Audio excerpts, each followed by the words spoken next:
Next breaking కూడా తెలంగాణ నుంచే. దీనికి రిలేటెడే సీఎం రేవంత్కు బీజేపీ ఎంపీ లక్ష్మణ్ సైతం కౌంటర్ ఇచ్చారు. రేవంత్ రెడ్డి పసలేని వాదనలు చేస్తున్నారని మండిపడ్డారు.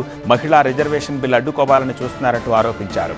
మహిళలు చట్టసభల్లోకి రావద్దనేదే కాంగ్రెస్ ప్లాన్ చేస్తోంది అన్నారు ఎంపీ లక్ష్మణ్. ఆయన ఇంకా ఏమంటున్నారో మా సీనియర్ కరెస్పాండెంట్ విద్యాసాగర్ ద్వారా తెలుసుకుందాం.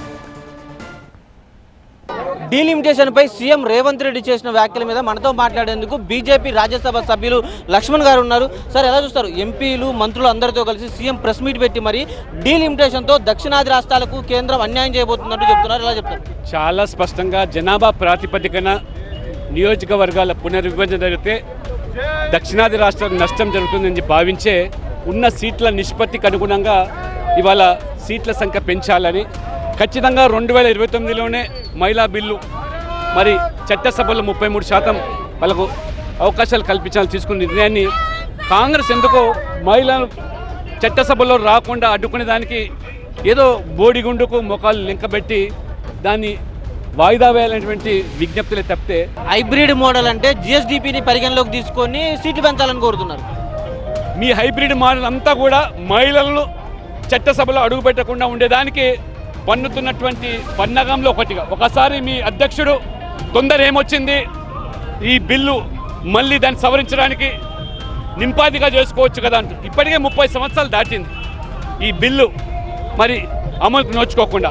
ఇవాళ మోదీ గారు ప్రధానమంత్రి చిత్తశుద్ధితో మహిళలు అన్ని రంగాల్లో రాణించాలి, రాజకీయాల్లో కూడా వాళ్ళ ప్రాధాన్యత పెంచాలనేది కృత నిశ్చయంతో ఉంటే దాన్ని అడ్డుకునే ప్రయత్నం తప్పితే ఖచ్చితంగా ఈ 16, 17, 18 ఈ 3 రోజుల ప్రత్యేక సమావేశంలో ప్రజలు మొత్తం చూస్తూ ఉన్నారు. ఏ పార్టీలు ఏ రకంగా వ్యవహరిస్తాయో పార్లమెంట్ సభ్యులందరూ కూడా దాదాపు అందరూ కూడా మరి ఈ మహిళా బిల్లు రావాలి, పునర్విభజనలు జరగాలని చెప్పి కోరుకుంటున్నారు.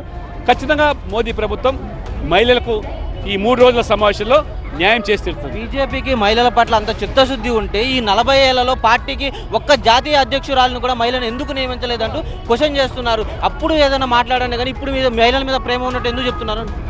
ఈ పసలేని వాదనలు మొదటి ఇవాళ ఆదివాసీ మహిళను రాష్ట్రపతి చేసింది భారతీయ జనతా పార్టీ, ఒక స్పీకర్ను మహిళగా చేసింది మొదటిసారిగా భారతీయ జనతా పార్టీ. బీజేపీ ప్రభుత్వంలో ఒక మహిళ తెలుగు ఆడపడుచు నిర్మలా సీతారామన్, ఒక full fledged finance minister first time Indian హిస్టరీలో అది మహిళకి ఇచ్చింది. కాబట్టి మీకు చిత్తశుద్ధి ఉన్నట్టయితే ఇన్ని సంవత్సరాలు పాలించిన మీరు ఎందుకు అసలు మహిళా బిల్లును మీ ప్రభుత్వానికి సంబంధించిన పార్టీలే ఆ బిల్లును చించివేస్తే వాళ్ళ మీద చర్యలు తీసుకోలేదు, పైపెచ్చు దాటవేశారు.